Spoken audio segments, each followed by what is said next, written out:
criminal justice, healing, education. Time to awaken the community.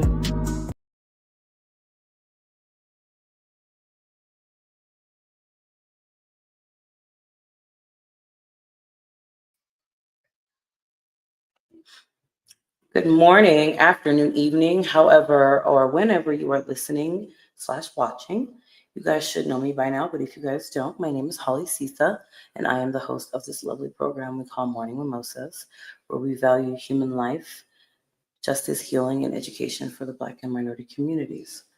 Guys, today we are going to be covering a case that needs so much attention, and I am so grateful to have the daughter of Miss Diana Hart of Darby, Pennsylvania, on this episode so we can talk about Miss Diana's homicide that unfortunately took place on October 9th, 2016 in Darby, Pennsylvania.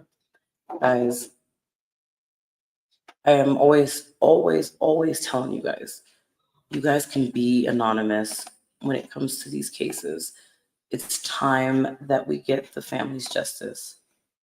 It's just time. It's been 9 years since this happened. But guys, let's bring on the daughter of Miss Diana Hart, Miss Jill. I am so happy to have her on the show today so she can come and talk about her mother. Please give her a morning mimosas welcome. Thank you so much for being on the show today. Thank you. Of course. Thank you for having me. Absolutely. So, guys, as I stated earlier, we are going to be talking about the unsolved murder of Miss Diana Hart. And, guys, the only goal here is for you guys to please, if you guys know something, please call the number that I have provided there. You guys can be anonymous. Please help Jill and her family get justice for their mother. Miss Jill, once again, thank you for being on the show today. I just it's been a long time since this happened, and even though time has gone past, doesn't change the circumstance. Miss hmm Jill, please talk about your mom and just talk about everything that she was. And She she was really sweet, very caring. She had a very good sense of humor, and we spent a lot of time together looking at movies and going out to eat. We used to go to the Ethiopian restaurant in West Philly together after seeing a movie, and we were very close. We had a really good bond. thank you for that. hmm Um, so I know this is going to be a little bit hard, but just please take your time. What happened on October 9th, 2016? Like starting from like what point? Like, well, From everything from everything. I know that you had gotten a phone call, right, yeah. about your sister and everything. hmm Yeah, I was at work. I was working at the Gap at the time, and my partner at the time had called me, and I had already knew something was up. I had just got a really weird feeling because we had talked on my lunch break, and I literally just clocked in. I only been clocked in for like probably 3 or 4 minutes. I just walked back up to the register. He was calling me, and that was like very unusual. And for some reason, like it just like made my stomach hurt because I just felt like something was wrong. And so when I answered, I'm just like, "Hello," and he just was like, "The police are here. They're looking for you. And they just want to talk to you." And I'm like, I just was like, "What's going on?" But he just was like, "Here, just talk to them." And they just was like, "We got your sister in a car. She pointed out your house," which was like really crazy because like I said, she has a traumatic brain injury, and she doesn't remember a lot of things. And I had just been living here for not that long. She had only been to my place once, and only from the outside because she has really bad balance. and I had lived in one of those like apartment, but like it was like a big house that was turned into an apartment. So it was like a lot of flights of steps, and she had really bad balance. So my mom just didn't really want to have her go up all those steps. So when I would see her, it would pretty much just be if we went out or at my mom's house. She just didn't want to have her go up all those steps because it would be really dangerous. Because she fell down like one flight of steps at our house so much, so it was like 4 or 5 flights of steps. It just was dangerous. So she only had been outside the house once. So for her to be able to point that house out after only seeing it one time was amazing. And so they said that she was looking for my mom. She couldn't find her. And I just immediately just broke down because I just knew that it was only one reason that my mom was not there, and that must have been that she was dead, because she would never leave her by herself. Our whole time growing up, like my mom never was nowhere to be found. Like when I lived there, like she would, if she needed to run to the store or something, she'll wake me up. It was never a time where I just didn't know where she was. She wouldn't leave her in the house. And at this point, it was like probably maybe 1 o'clock in the afternoon, roughly. I don't really remember exactly, but it was definitely in the afternoon. So it was too late in the day. That was another like super red flag, because it was not like maybe if it was like 8 o'clock at night, maybe she ran to the store. But just being 12 or 1 o'clock in the afternoon and she's been wandering the streets for hours looking for her, it just was like, yeah, no, something's completely wrong. And so I cried. I was just so upset, and I told them that I was going to meet them at my mom's house as soon as possible, but I knew that it was going to be horrible news. Um, so I was just in the bathroom trying to get myself together, and I realized that I was too far. Like I wasn't going to be able to catch the bus. Feeling the way I felt, like it was going to take too long. I was have to wait for it, and it would took over an hour to get there, and I needed to get there now. So I had actually called back and asked the police officer if he could just send somebody to come get me, if that was possible, because I couldn't take it. Like I needed to get there ASAP. So they actually did send an officer to come pick me up, and so that was really nice on their part. Um, Once I got there, yeah, and so that was really nice on their part. Yeah. Once I Okay. Yeah, I apologize for that. I was clicking on something. Go ahead, Okay. though. Yeah, so once I got there, it was just really weird because the house didn't look like disheveled. Like nothing looked weird or out of the norm. Like it just was a normal day in her house, except there was a couple neighbors in there, and that bothered me because they weren't the friendliest. I can't think of a not like I couldn't think of a nice neighbor that was in there. They all was pretty much in there just to be nosy, not that they cared Mhm. about her. So that was just really annoying. But I was like looking back at it, I always was wishing like I would have like kicked them out. But my mind was so focused on what was going on. Like I didn't even like have the mental capacity to even say anything to them. Like I just was more so like, what is going on? Like, I don't even remember if I told them to leave or what. I just remember being really upset seeing them, and just immediately like, what's going on. It was like as soon as I got in there, it wasn't too much time later that I saw an officer like barge out the basement and like run out the back door, but he was pointing back behind him saying in the basement, in the basement. So I started to go over to the basement door to see what was going on, and they would not let me down there. And from there immediately they said, okay, everybody's got to get out. We got to go to the police station now. Like basically this is now a crime scene. And so we got to the police station, and they was just questioning everybody, asking me like, who did my mom know and who does she hang around? And but they still didn't tell me she was dead, but I knew she was, because like what else could be in the basement that doubt now it's a crime scene. She's missing. There are to be all these questions about her. So, you know, that happened. And then eventually I asked one of the detectives, like, is she dead? And he just was like, yeah. Like it was like you could tell it was like hard, like he didn't know how to tell me. And I just asked, and he just was like, like just with a really disappointed look, like just he just nodded his head and just was like, yeah. So that's what happened that day. I I am so sorry that you had to go through any of that. That is absolutely horrible. And I'm sorry that you and the family are still having to deal with this today. Yeah. Um, ah, goodness. So I know time has gone by. Is there anything is there anything that you are able to tell the public that could help in the case? Um, like as far as like, Like if it's like who may like what was your mom doing earlier in the day? Was she at work? Um, like what was her day? well, it had took place like that night, like Mhm. prior. Okay. And she had some company. She had a few friends over. They were having a good time, having drinks or, just chilling.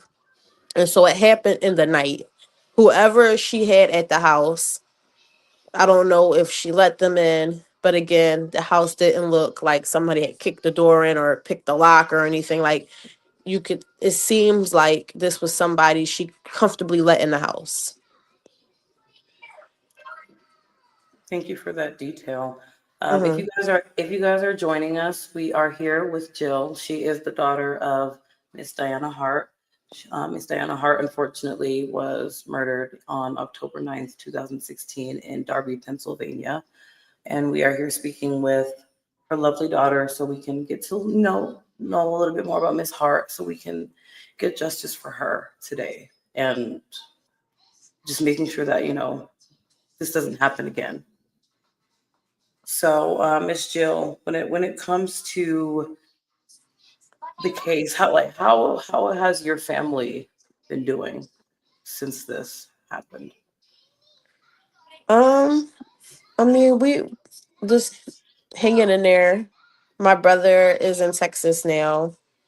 Um, it hits him really hard.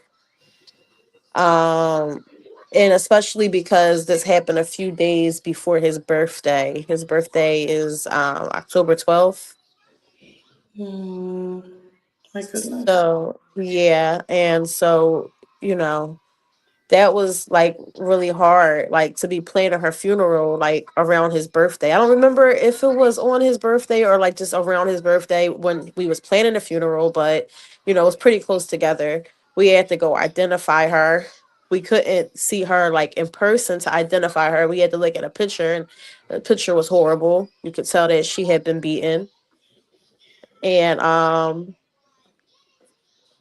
and yeah, so and then my sister, she has a brain injury as I mentioned, and she she has her moments where she's like really upset, but most of the time lately she's been really happy, like talking about the good things about my mom. Like I just recently called and I had told her I was going to make some potato salad, and she was asked if I was going to make it like mommy because she was the best cook. And whenever I asked her, how are her staff treating her, they get making her good food, and she'll be like, yeah, but nothing like mommy. And she's always laughing and joking about that. And just just she just brings her up every chance she gets, but in a positive way. Like these days, it's been very positive, so that's really good for her and her mental health because she could get really aggravated and it's not good. So lately she's been in a good space.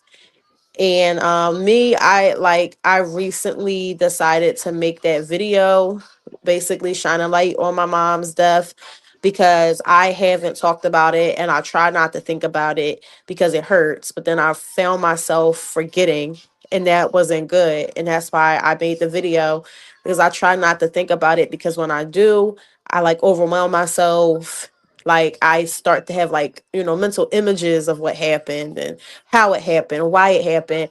And it makes me so upset and so sick because I don't want to think about her like that. But how else, like, how can I not think about that if I'm thinking about her murder? So I try to just think about the good, but then again, her murder goes forgotten because I try to Mhm. block it out. So it's just really tough because it's like when I'm trying to get justice and if I get my mind fixated on that, it hurts. So then when I try to not think about the murder, and then that's when again the murder gets forgotten about. You get what I mean? Yes, ma'am. Absolutely. Yeah. Yeah. So Yeah. that's pretty much how it goes. So it's just like I start feeling bad, like, damn, am I a bad daughter? Like, what would she do if this was me? Because I keep on pushing it away because what she went through that night is just like, again, I just start imagining it. Even though, like, it's just, it sound, I guess, I don't know if it sounds weird to some people. Like, why would you want to imagine it? But it's like, I can't help that. Like, I can't help thoughts that pop into my head. And it hurts so bad. Like, just thinking about that, like, it's just really, really messed up because she was so sweet. Like, she was so nice, and I can't imagine what she could possibly do to make somebody do something so horrible to her. Like, that's just evil. And I just think about how scared she was. Like, what was her last words? And it's just scary that she had to go through that. And we watched a lot of ID together. Like, we watched a lot of crime shows together. So it was like so messed up that like she lived that, like stuff that we talked about that was so scary and so imaginable, like we would like cringe watching it, like, oh my god, and she actually had to go through that. Like, this is really hurtful. And I am, once again, I am so sorry that Miss Diana had to go through any of that. She did not deserve that, and you guys didn't deserve that either. Yeah. Oh my goodness. Just, I really, this is why I truly do not like people sometimes. Like, I love human beings, but this is why I also dislike them. You can be like the best person, and then somebody still does something bad to you like that. I absolutely Yeah. hate that. But Mhm. Miss Jill, I'm not going to take up too much more of your time. I'm just going to ask you one more question. What do you have to say to the person and or persons who took your mother's life? What do you have to say to them today? um I really don't know, honestly, because I don't know. Like, it would probably be like too, like I